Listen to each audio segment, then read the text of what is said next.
Evo, zdaj sem tukaj v umirjenem delu Ljubljane in bom poskušal parkirati s Fordom C-Maxom, ki ima parkirni sistem, ki pač sam parkira. Da vidimo, kako to deluje, oziroma če sploh deluje. Ta parkirni sistem se zdaj tukaj vidi. Tole je tale gumbek, parking senzorji so prižgani.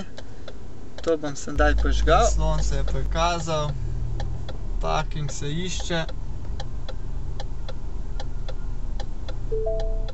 Našlo. Še malo naprej. Stop.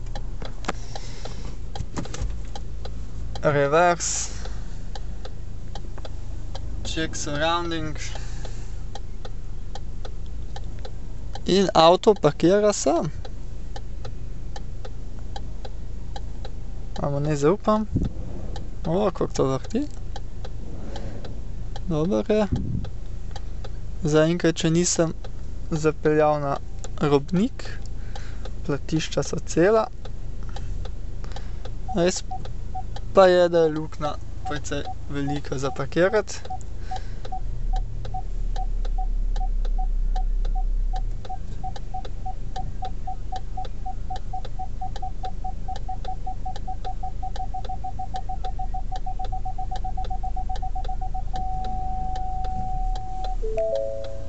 Evo, parkiral je avto sam.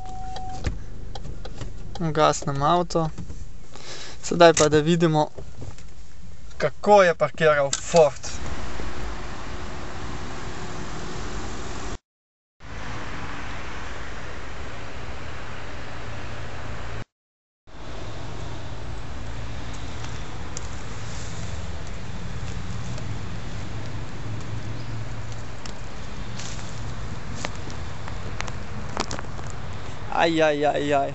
Malo vaje bo treba.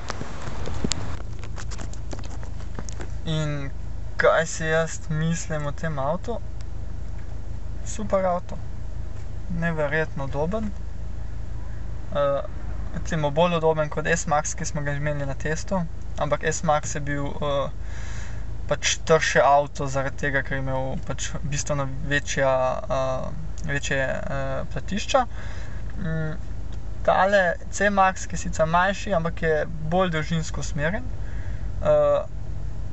Slišal sem tudi izjave, da je notri bolj prekupen proti S-Maxu. Tudi jaz se moram strinjati, da v bistvu je notri bolj živahno oblikovan, pač ta kinetično oblikovanje pri Fordu se tukaj mnogo bolje pozna kot pri S-Maxu. S-Max je umirjen avtomobil, C-Max je zelo atraktiven na pogled znotri. To se lahko vidi tudi s takšnimi gumbi, ki so tako oblikovani.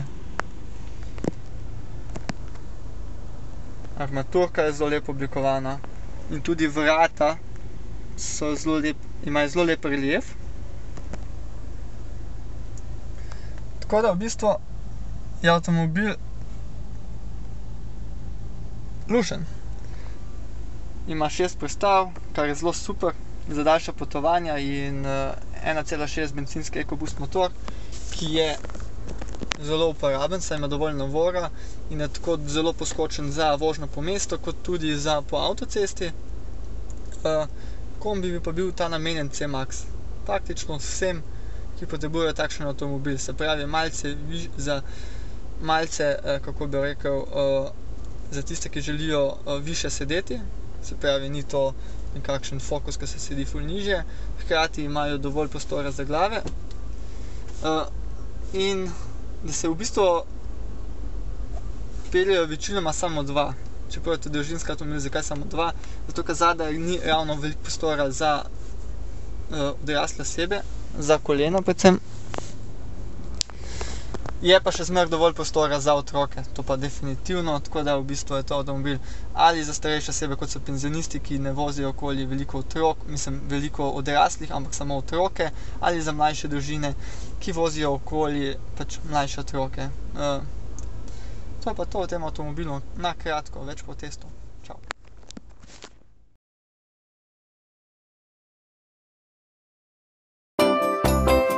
Več kot 150 spletnih posvetovalnic, 24 ur na dan, brezplačni odgovori srčnih zdravnikov. www.med.over.net. Delamo s srcem.